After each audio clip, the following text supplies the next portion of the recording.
DST का मेरा topic है बिजनेस सर्विसेज। बिजनेस सर्विसेज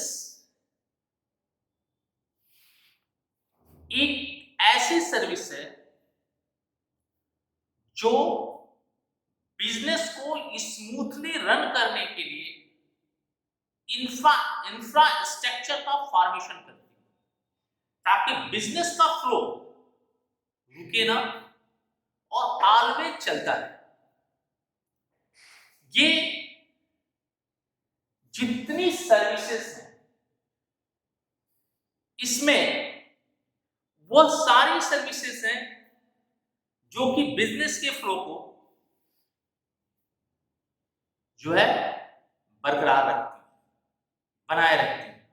मैं ये कह सकता हूं it includes specialised services required for removing various hindrance of trade। इस सर्विस में जो फीचर्स होते हैं इंटेंजिबल।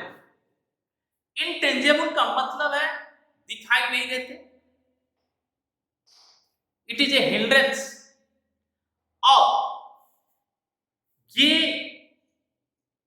किसी भी ऐसे रिक्वायरमेंट को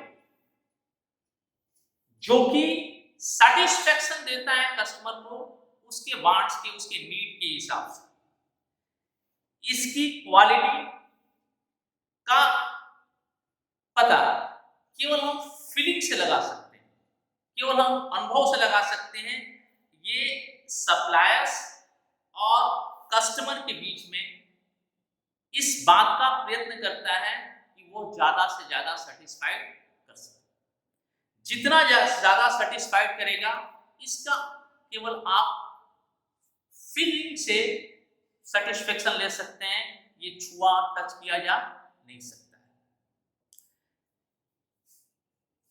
इनकंसिस्टेंसी, जैसे जैसे कस्टमर की, मैंने पहला बोला कि वांट्स, जैसे जैसे कस्टमर की डिमांड होगी उसके वांट्स के हिसाब से आपको एक ही सर्विस होल्डर डिफरेंट टाइप की सर्विस कस्टमर के वांट्स के हिसाब से देगा। और जैसे बैंकिंग सिस्टम है, कोई प्राइवेट सेक्टर में बैंकिंग सिस्टम प्रदान करता है, कोई नेशनलाइज्ड बैंकिंग सिस्टम में करता है, कोई फॉरेन में करता है। सब बैंकिंग सिस्टम ही प्रोवाइड करते हैं, लेकिन सबका बैंकिंग सिस्टम देने की जो पॉलिसी है वो डिफरेंट है। अब वो उसमें कस्टमर किसके पॉलिसी से सेटिस्फाइड होता है उस बैंकिंग सर्विस को वो अवेल करता है। इसमें एक और चीज है इनसेपरेबिलिटी। सर्विस वहीं पर प्रोड्यूस होती है और वहीं पर उसका कंजम्पशन होता है, इसे पहले से स्टॉक के रूप में नहीं रखा जा सकता। इसीलिए कहते हैं इन्वेंट्री लेस। ये स्टॉक की कोई आवश्यकता नहीं है, ये इन्वेंट्री लेस है। इसे जो सर्विस प्रोवाइड करने वाले हैं वो जब प्रोड्यूस होता है उसी समय उसे दिया जाता है, पहले से प्रोड्यूस करके नहीं रखा जाता और इसमें स्टॉक रखने की भी कोई नीड नहीं है। जैसे मान लो कि अगर सिनेमा पिक्चर चल रहा है, अगर पूरी सीटें नहीं भरी हैं, आधी सीटें भरी हैं, तो आधी सीट का नुकसान हो रहा है। अब ये स्टॉक लेस है, ये मैं बता दिया इन्वेंट्री लेस है। ये ट्रांसफरेबल नहीं है, मतलब इनसेपरेबिलिटी। इसका मतलब जो सर्विस दे रहे हैं उनसे अलग या उस स्थान से अलग हम उसको अलग अलग तरीके से नहीं दे सकते। जैसे कोई वकील, कोई चार्टर्ड अकाउंटेंट, अब ये जो नॉलेज वाले हैं इन्हें हम सेपरेट नहीं कर सकते हैं, और किसी भी सर्विस की फीलिंग उस कस्टमर के सेटिस्फेक्शन से आती है, उसकी आवश्यकता से आती है। टेलीफोन कंपनी जो है, जो सर्विस देती है, जिसका सर्विस अच्छा है, जिसका नेटवर्किंग अच्छी है, उस सर्विस को कस्टमर यूज करता है। ये इसके फीचर्स है। जब हम बिजनेस का क्लासिफिकेशन करते हैं, तो बिजनेस का classification business services, social services, personal services. Business services में banking service, insurance, postal telegram, warehousing, transportation. Banking क्या है? जब हम बैंकिंग सर्विस की बात करते हैं, तो according to Indian banking regulation act, accepting deposit of money from public, accepting deposit of money from public for the purpose of lending or investment, यानी बैंकिंग सा मीनिंग बैंकिंग का पैसा डिपॉजिट लेना और जिसको नीड है उसको उधार देना। जहां दोनों ही चीज अगर इंक्लूड है तब वो बैंकिंग सिस्टम है। इसका कोई एक पार्ट, केवल कोई बैंक उधार देता है वो बैंकिंग नहीं, बैंक नहीं। कोई केवल डिपॉजिट टेकन करता है, पैसे उधार नहीं देता, तो बैंक नहीं। इसमें आज विदाउट बैंकिंग सिस्टम के हम कोई भी वर्क नहीं कर सकते। Each and every modern concept में बैंकिंग सेक्टर का रोल बैकबोन की तरह है। आइए अब देखते हैं banking system, types of account और some important service. Some types of accounts में दो तरह के हैं, deposit taken, loan given. Deposit taken में saving accounts, current account, recurring account, fixed deposit, multiple options. Saving accounts एक ऐसा अकाउंट है जिसमें आप अपना पैसा जमा कर सकते हैं। इसमें ट्रांजैक्शन की सुविधा महीने में 4 या 5 बार अलग अलग बैंकों के हिसाब से होती है। इस पर इंटरेस्ट रेट बहुत कम देता है। इस पर बैंक इंटरेस्ट देता है लेकिन 2 या 3% इस समय दे रहा है। इससे अधिक इस अकाउंट्स पर आपको इंटरेस्ट नहीं मिलता। यह आपका बैंक आपका पैसा रखता है और जैसे जैसे आपको नीड पड़ती है वैसे वैसे आप पैसा जमा करिए या बैंक से विड्रॉ करिए। दूसरा है current account. Current account generally उस पर्सन को नीड होती है, उस बिजनेसमैन को नीड होती है जो एक ही दिन में कई बार पैसा विड्रॉ कर सकते हैं या पैसा डिपॉजिट कर सकते हैं। बैंक ये बिजनेसमैन को फैसिलिटी देती है, प्लस इसमें बैंक कोई इंटरेस्ट रेट नहीं देती बल्कि एक फिक्स अमाउंट वो ऑलवेज उसके अकाउंट में डिपॉजिट रखती है और जो भी सर्विस प्रोवाइड करती है करेंट अकाउंट के थ्रू उसके लिए बैंक चार्ज भी काटती है। रेकरिंग डिपॉजिट गुल्लक अकाउंट कहते हैं, यानी हर महीने आप कुछ पैसा थोड़ा थोड़ा करके सेविंग करते जाएंगे, बैंक में डालते जाएंगे। 3 साल, 18 महीने, 5 साल बाद बैंक एक मुश्त आपको राशि देगी। ये बैंक आपके लिए कलेक्शन का छोटा अमाउंट कलेक्शन का काम करती है ताकि जब आपकी रिक्वायरमेंट हो तो वो छोटा अमाउंट एक बड़े अमाउंट के रूप में आपको मिले और आप उससे वर्क करें। इस पर बैंक सेविंग अकाउंट से थोड़ा सा अधिक इंटरेस्ट देता है।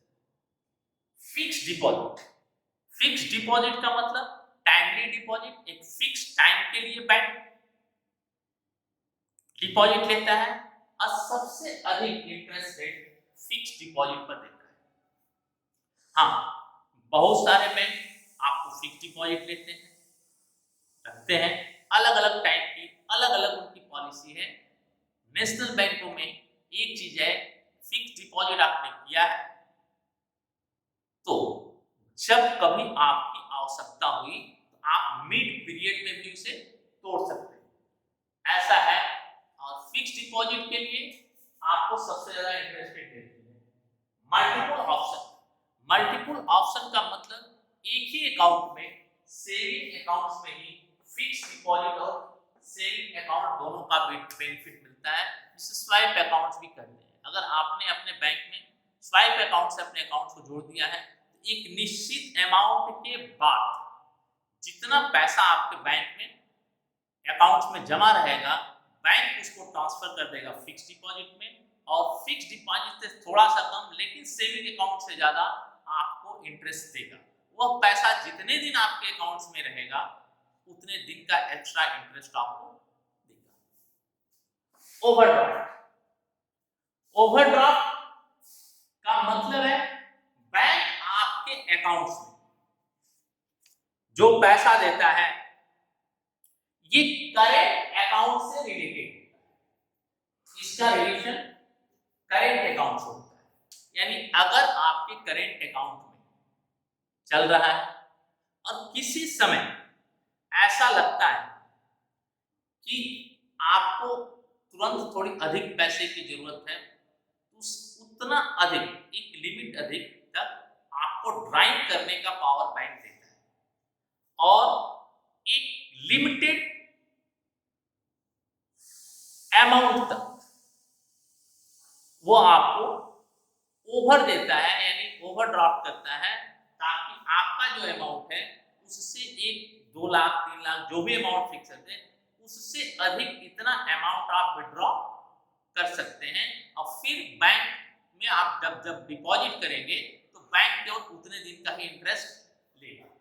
कैश क्रेडिट, कैश क्रेडिट क्या है? कैश क्रेडिट, ये कैश क्रेडिट वह अकाउंट है जिसमें सिक्योरिटी लेने के बाद, इसमें सिक्योरिटी की कोई बात नहीं करेंट अकाउंट में, कैश क्रेडिट में सिक्योरिटी लेने के बाद आपको बैंक एक लिमिटेड अमाउंट तक, अलग अलग केस में अलग अलग अमाउंट हो सकते हैं, उतना अमाउंट विड्रॉ करने की आपको परमिशन देता है। और इन दोनों अकाउंट्स में जितने दिन के लिए आप पैसा विड्रॉ करेंगे केवल उतने दिन का ही इंटरेस्ट लगेगा।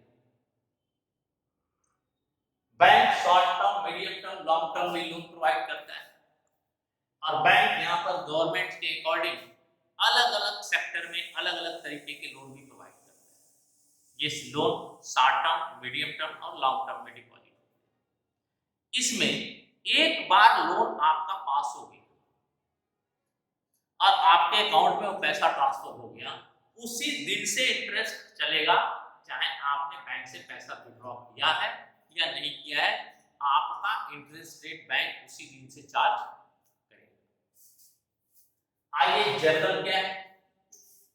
जनरल में सब इंपॉर्टेंट जनरल है ई बैंकिंग से रिलेटेड। बैंक आपको ड्रॉप की फैसिलिटी देता है, यानी बैंक में पैसा जमा करिए, कुछ पैसा कमीशन के रूप में लेता है, और जिस भी बैंक पर आप चाहें उस बैंक के ऊपर बैंक आपको एक ड्राफ्ट इशू करता है, और ये ड्राफ्ट कैंसिल नहीं होती। कैंसिल होने का मतलब कि इसका पेमेंट वो दूसरा बैंक देने के लिए बाध्य है। अब तो बैंक ड्राफ्ट की सिस्टम भी खत्म हो गई जब से ई बैंकिंग सिस्टम आ गया।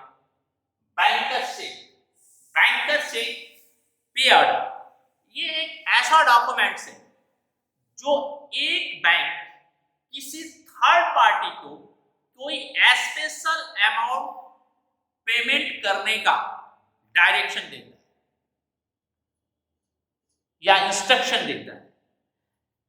ऐसा ऑर्डर बैंक द्वारा तब एक्सेप्ट किया जाता है जब किसी गारंटी की जरूरत होती है, और उस गारंटी में ये किया जाता है अगर इन्होंने पेमेंट नहीं दिया तो इसका इतना पेमेंट कर दिया जाएगा, पेमेंट कर देंगे।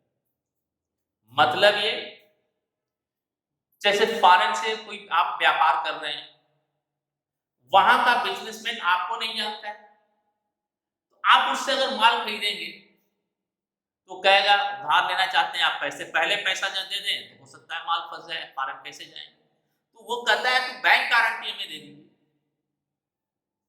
तो आप किसी अपने बैंकर से एक लिमिटेड टाइम तक का पे ऑर्डर बनवाकर उसे दे देंगे, और बैंक उस थर्ड पार्टी को, आपको नहीं, उस थर्ड पार्टी को कहेगा कि आप इतने लिमिट तक आप इनसे ट्रांजैक्शन करें, अगर इन्होंने पेमेंट नहीं कर दिया तो इसका पेमेंट हम कर देंगे। यही चीज है पे ऑर्डर।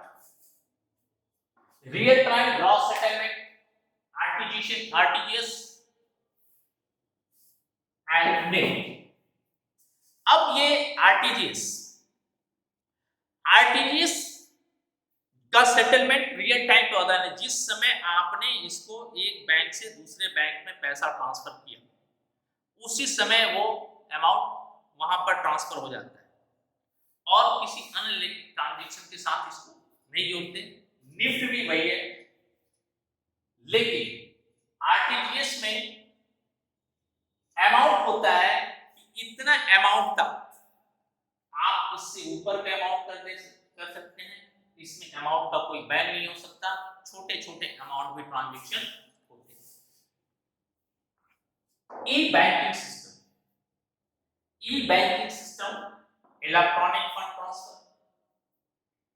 इलेक्ट्रॉनिक फंड ट्रांसफर का मतलब कि आपके अकाउंट से दूसरे के अकाउंट में सीधे पैसा ट्रांसफर हो जाएगा। ये जनरली एम्प्लॉयर और एम्प्लॉय के बीच का ट्रांजैक्शन होता है। एम्प्लॉयर को सैलरी देनी होती है, सैलरी का सारे उसकी एम्प्लॉय के सारे बैंक अकाउंट उसके पास होते हैं, एम्प्लॉय सीधे उसके अकाउंट में पैसा ट्रांसफर कर देता है। एटीएम, ऑटोमेटेड टेलर मशीन, ये जब चाहे एक कार्ड होता है, जब चाहे तब आप इससे पैसा विड्रॉ कर सकते हैं। ये एटीएम दो तरह का होता है, डेबिट कार्ड और क्रेडिट कार्ड। डेबिट कार्ड का मतलब आपका पैसा बैंक में जमा है, उसमें से आप विड्रॉ कर रहे हैं। क्रेडिट कार्ड का मतलब बैंक ने आपको एक्स्ट्रा क्रेडिट फैसिलिटीज प्रोवाइड कर रखी है, यानी उससे आप पैसा विड्रॉ बैंक से उधार ले रहे हैं, जो लेने के कुछ समय बाद आप उसे रिटर्न कर देंगे। अगर उस टाइम में रिटर्न नहीं करते हैं तो बैंक उस पर इंटरेस्ट भी चार्ज करता है। एडवांटेज क्या है? कस्टमर के लिए एडवांटेज है पूरे वर्ष 24 घंटा आप ये अवेलेबल है, आप इससे ट्रांजैक्शन कर सकते हैं। Transaction from office and house, आप इसके द्वारा घर से, ऑफिस से, कहीं से भी ट्रांजैक्शन कर सकते हैं। सेंस ऑफ फाइनेंशियल डिसिप्लिन, आपको आपके फाइनेंशियल पोजीशन के बारे में पूरी तरह से आइडिया रहेगा, आप इसके बारे में जानकारी रख सकते हैं और डिसिप्लिन हो सकते हैं। ग्रेटर कस्टमर सिक्योरिटी, इसके द्वारा कस्टमर की सिक्योरिटी, यानी अपना जो आप आईडी पासवर्ड जो है वो बराबर चेंज करते रहिए। जो सिक्योरिटी चीज है वो सारी सिक्योरिटी इसके अंदर आपको मिलती है। बैंक को क्या फायदा है? सबसे ज्यादा तो उस बैंक को फायदा है कि इस ट्रांजैक्शन के कारण बैंक में भीड़ लगनी कम है। पैसा जिसको निकालना है पैसा निकाल लेता है, जिसको ट्रांसफर करना होता है कर लेता है, घर बैठे कर लेता है। तो कॉम्पिटिटिव एडवांटेज है, दूसरे बैंकों से कस्टमर आपके ज्यादा बढ़ेंगे और एडवांटेज भी कॉम्पिटिटिव होगा। अनलिमिटेड नेटवर्क, बहुत बड़ा नेटवर्क होगा, यानी कहीं से भी बैठकर कोई भी व्यक्ति अकाउंट ओपन कर सकता है और ट्रांजैक्शन कर सकता है। रिड्यूस द लोड, बैंक पर लोड कम हो जाएगा। ब्रांच के डिजिटल पेमेंट, यूपीआई जानते हैं, unified payment interface act, UPI, ये आधार बेस है, आधार बेस पे पेमेंट कर सकते हैं। क्रेडिट कार्ड के द्वारा पेमेंट कर सकते हैं, ले सकते हैं, डेबिट कार्ड के द्वारा ले सकते हैं। ई वैलेट सिस्टम भी है, यानी किसी पैसे बैंक में पेटीएम वगैरह में पैसा वैलेट में ट्रांसफर कर ले और वहां से आप करेंगे तो उतना ही ट्रांजैक्शन का आपके ऊपर अमाउंट होगा, फ्रॉड होने की संभावना micro ATM and prepaid cards, ये बैंक के डिजिटल पेमेंट सिस्टम, ये बैंकिंग सिस्टम आपको समझ में आ गया होगा। आप इसे स्टडी करिए, जो पॉइंट नहीं समझ में आया फिर मुझसे कांटेक्ट करिए। Next video insurance postal Telegram पर नेक्स्ट टाइम, ओके।